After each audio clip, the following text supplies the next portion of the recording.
السلام علیکم ورحمۃ اللہ وبرکاتہ۔ امید ہے کہ آپ تمام ہی حضرات خیریت سے ہوں گے۔ ڈیلی سوال و جواب کے ایک نئے ایپیسوڈ کے ساتھ میں مفتی خالد قاسمی اپنے تمام بھائیوں بہنوں اور دوستوں احباب کی خدمت میں حاضر ہوں، اور ڈیلی سوال و جواب کے آج کے ایپیسوڈ میں آپ کا تہہ دل سے استقبال کرتا ہوں اور امید کرتا ہوں کہ آپ تمام ہی حضرات خیریت سے ہوں گے، اور دعا کرتا ہوں کہ اللہ رب العزت آپ کو خیریت سے رکھے اور آپ کو خوش رکھے۔ ڈیلی سوال و جواب کے آج کے ایپیسوڈ میں ہم نے یہ سوال لیا ہے۔ یہ سوال ہے محمد امجد کی طرف سے۔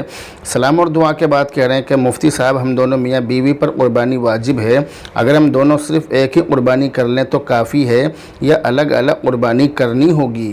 یہ جو آپ نے سوال کیا ہے، اس سوال کا جواب یہ ہے کہ جس طرح آپ کے نماز پڑھ لینے سے بیوی کی نماز ادا نہیں ہوگی، یا جس طرح آپ کے کھانا کھانے سے بیوی کا پیٹ نہیں بھرے گا، جو چیزیں بیوی کے لیے ضروری ہیں وہ بیوی کو کرنی پڑتی ہیں، اور جو چیزیں آپ کے لیے ضروری ہیں وہ آپ کو کرنی پڑتی ہیں، یہی حال قربانی کا بھی ہے۔ اگر آپ دونوں پر قربانی واجب ہے تو پھر دونوں کو ہی قربانی کرنی پڑے گی، دو قربانیاں آپ کو کرنی پڑیں گی۔ آپ چاہے دو جانور قربان کر لیں یا آپ دو حصے کسی بڑے جانور میں ڈال لیں، لیکن دونوں ہی حالتوں میں آپ کی قربانی ادا ہو جائے گی، لیکن بہرحال قربانی آپ کو دو ہی کرنی پڑیں گی۔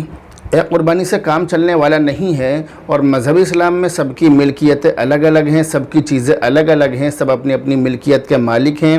بیوی پر قربانی واجب ہے تو اس کی طرف سے بھی ادا کی جائے گی، اور شوہر پر واجب ہے تو اس کی طرف سے بھی ادا کی جائے گی۔ ماں باپ پر واجب ہے تو ان کی طرف سے بھی ادا کی جائے گی۔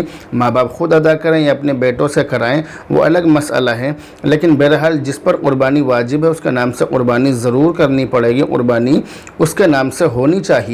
تو یہ جو آپ نے سوال کیا ہے کہ دونوں میاں بیوی پر قربانی واجب ہے تو دونوں کی طرف سے ایک ہی قربانی کریں یا الگ الگ، تو اس کا جواب یہ ہے کہ دونوں کی طرف سے الگ الگ قربانی کرنی پڑیں گی۔ ایک ہی قربانی دوسرے کے لیے ہرگز کافی نہیں ہو سکتی ہے، اور اگر دونوں نے مل کر ایک حصہ کیا یا دونوں نے مل کر ایک جانور قربان کیا دونوں کے نام سے، تو پھر کسی کے بھی نام سے وہ جانور قربان نہیں ہوگا، کیونکہ ایک حصہ ایک شخص کے نام سے ہی کیا جاتا ہے، اور چھوٹا ایک جانور ایک شخص کے نام سے ہی قربان کیا جاتا ہے۔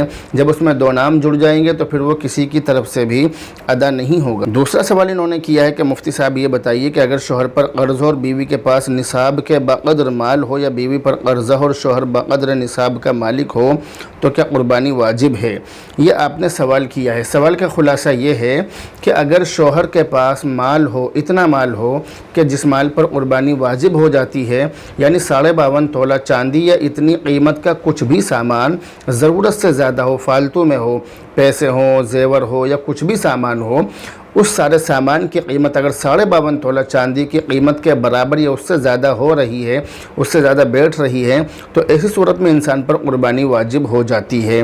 تو بہرحال آپ نے جو سوال کیا ہے کہ اگر شوہر پر قربانی واجب ہو، یعنی اگر شوہر کے پاس اتنا مال ہو کہ جس پر قربانی واجب ہو جاتی ہے مگر بیوی پر قرض ہے، اسی طرح اس کا الٹا بھی کہہ سکتے ہیں کہ بیوی کے پاس اتنا مال ہے مگر شوہر پر قرض ہے، تو ایسی صورت میں قربانی کرنی پڑے گی یا نہیں، یہ آپ نے سوال کیا۔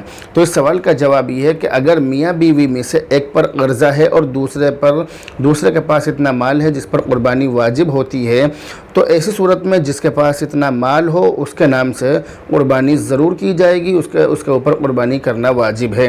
ایسا نہیں کہا جائے گا کہ بھی شوہر کے اوپر قرض ہے تو اس کی وجہ سے بیوی کے اوپر سے بھی قربانی کا جو وجوب ہے وہ ختم ہو جائے، وہ ساقط ہو جائے۔ شوہر کے اوپر قرض ہے اس لیے بیوی بھی قربانی نہیں کرے گی، بیوی پر اگرچہ قربانی واجب ہے لیکن پھر بھی نہیں کرے گی، تو ایسا نہیں ہے۔ اگر بیوی پر واجب ہے تو بیوی کو کرنی پڑے گی۔